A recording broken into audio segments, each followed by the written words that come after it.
ये क्वेश्चन पूछा गया एडोबे, माइक्रोसॉफ्ट, गूगल, मेटा जैसी कंपनी के अंदर। क्वेश्चन का नाम है मेजॉरिटी एलिमेंट।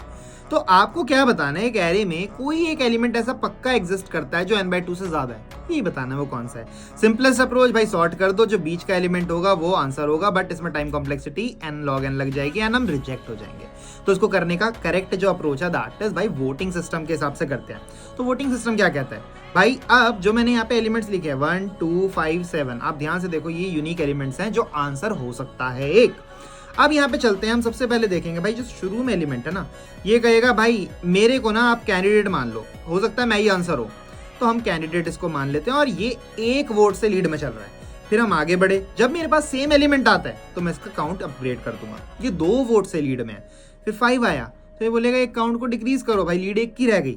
7 आया, ये बोलेगा फिर से इंक्रीज कर लेते हैं। 5 आया, डिक्रीज हुआ। 1 आया, फिर डिक्रीज हुआ। अब आप ध्यान से देखो यहाँ पे ये जितने एलिमेंट्स हैं इसमें 7 जितनी बार अकर होता है, बाकी के एलिमेंट्स भी उतनी बार आ गए, तो 7 के पास कोई मेजॉरिटी नहीं बनी अभी। अब हम फिर आगे बढ़े, आगे बढ़ने के बाद 2 आया तो 2 कहेगा अरे किसी के पास वोट ही नहीं है, तो एक काम करता हूँ मैं एक लीड के साथ कैंडिडेट बन जाता हूँ, मैं जीत रहा हूँ। फिर 7 आया, 7 ने बोला हटाओ तेरी, मैंने वोटिंग की लीड हटा दी।